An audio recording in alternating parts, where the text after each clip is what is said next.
Hello everyone, this is Mr. Everett here on behalf of your 8th grade team to bring you up to date on what will be a new unit that we will be kicking off this week. Now, as you can tell by reading the screen, that new unit is poetry. And I know what a lot of you are saying to yourselves, Mr. Everett, Mr. Everett, isn't that poetry for them folks that apparently dance around in tights and look at each other in their arranged marriages with unhappy expressions? Well, the short answer is no. Poetry is an incredibly powerful thing. What it does is it forces us to slow down, to look at the world in a new way, to perhaps even gain some perspective on things that you hadn't been seeing before, or at least hadn't been seeing clearly. So, today, we're going to talk about a couple key concepts to get you started. The first one being that poetry, because it is such a condensed form, it's not usually massive tomes, different books and things like that, although it's possible. Most of the time, poetry is, well, a page or two. Because of that, every word and phrase matters to a poem. Almost. There's a couple exceptions, but for the most part, every word and phrase has a role to play. So today, we're going to get into that. By the end of today, you're going to have a good concept of why and how each word and phrase in a poem can have impact on two key things: tone and meaning.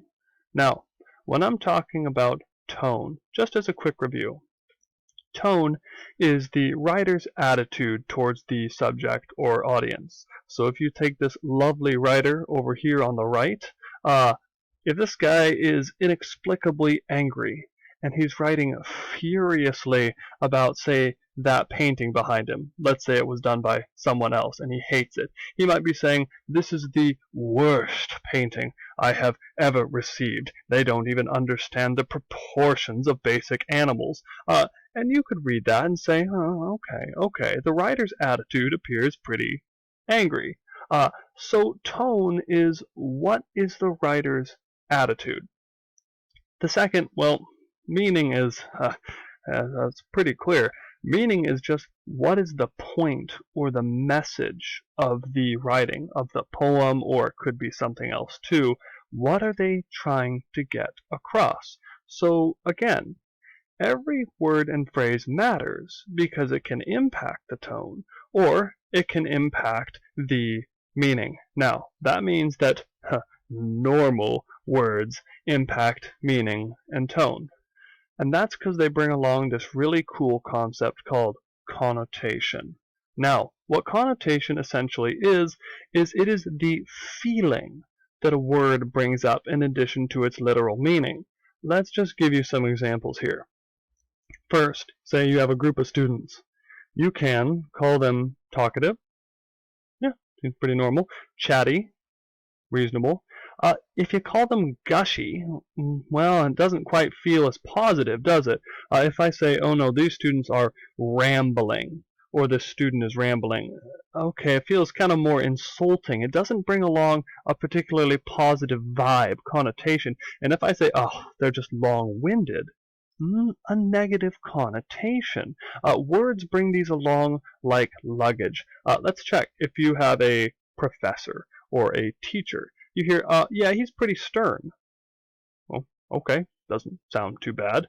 He's strict. It's not terribly positive, but it's not negative. He's tough. Okay, it brings along a little more connotation of not being so good, but ooh, he's uptight. Yeah, that brings kind of a negative connotation. If you say that teacher is harsh, ooh, quite the negative connotation. Again, this is the feeling that a word brings, and you might already have a sense of how this impacts things, but we'll get to an example in a moment. Let's talk about the other type of language, figurative language, beyond just normal words. Figurative language, similes, metaphors, personifications, these impact meaning and tone as well. For instance, I got a lovely lady here. You say her eyes shined like diamonds. So If her eyes shine like diamonds, well, the tone is very complimentary. It's very kind. You might say, in fact, that the meaning of this then is that she's quite pretty. All right? There you go. Beautiful eyes. Now here's the thing.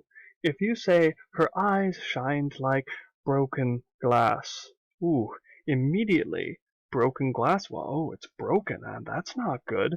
Now you start to think to yourself, again, connotation, right? The feeling it brings with it. You start to say, is she broken? Is something wrong? The tone now might change. The meaning might change, all because the figurative language has an impact on it. Now, did you get all that? Don't worry. Here's the thing. We are going to be giving an example here in just a moment, in which I'll go over a reading of a poem and then just pick out a few of the word choices, figurative language, things like that, so that you can see how you might assess a poem for its word choice. We're going to talk about pineapples. Stick with me. Alright, now, sorry to disappoint you SpongeBob fans, but this is about pineapples in general, not a pineapple under the sea. Now, this is a poem called International Fruit of Welcome by Kim Roberts. So, I'm going to first just read it through in its entirety. It's important to read a poem first, just through. Don't worry about picking out individual things.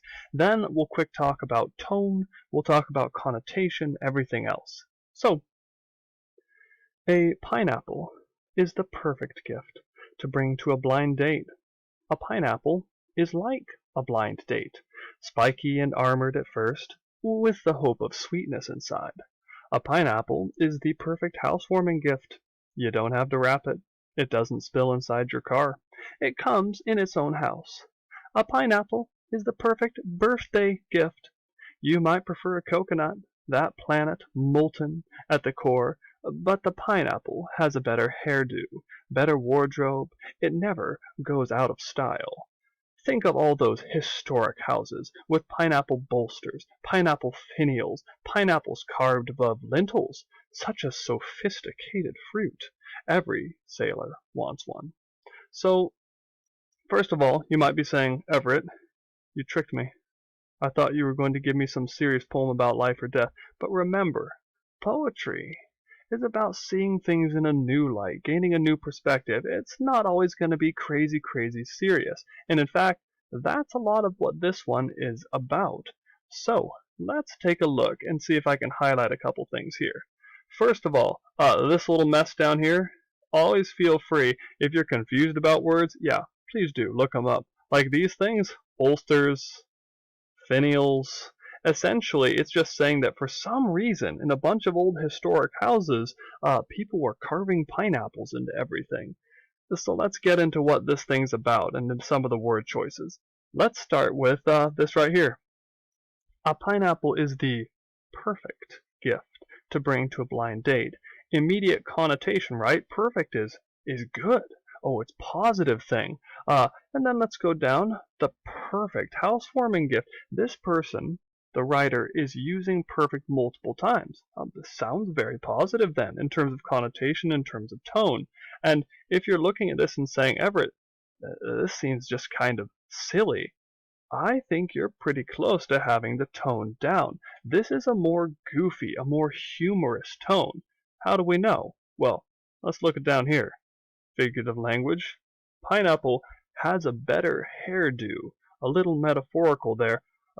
Literally? No, I assume it doesn't have literal hair, or I'd be rather terrified of life. But the pineapple has a better hairdo. What a goofy idea. Better wardrobe. It never goes out of style. So all of this, you'll notice, is generally positive, right? It's good things about it. And if you're now considering a pineapple you might have at home and going, interesting, good. That's a lot of the point here. So let's look down below. Here's a beautiful word choice here. Such a sophisticated fruit. Okay, so it says having or showing a lot of experience or knowledge about the world.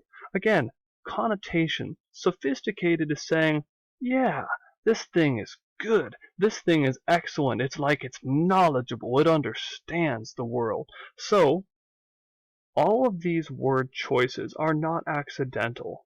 In this short poem, every single one, for the most part, tends to contribute to the meaning. And, well, Everett, what's the deeper meaning here? Well, this person likes pineapples. It could be a little bit more than that, but in general, this is not some crazy, horrible metaphor for life and death in general. This is just someone who decides that pineapples are these somewhat hilarious and interesting fruit that has a lot more to it than you'd think, and so they want you to consider it. Now, the possible tones. Again, a pineapple's like a blind date, spiky and armored at first with the hope of sweetness inside. Well, that's pretty funny. It doesn't spill inside your car, it comes in its own house. Pineapple's a perfect birthday gift. We have tone that's ultimately positive. It seems pretty goofy. I mean, the ending line, such a sophisticated fruit. Every sailor wants one. All of this then contributes to this incredibly humorous or silly type of tone. This person isn't trying to take themselves hugely seriously. They add a layer of humor to it. So if you're asking yourself, how do I find the meaning or the tone of a poem?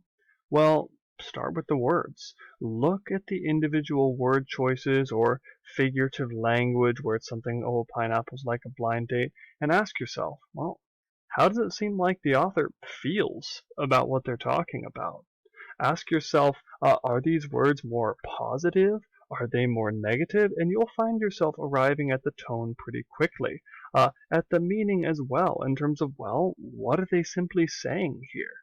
Now, this week, we, as English teachers, are going to have you dip your toes into the world of poetry.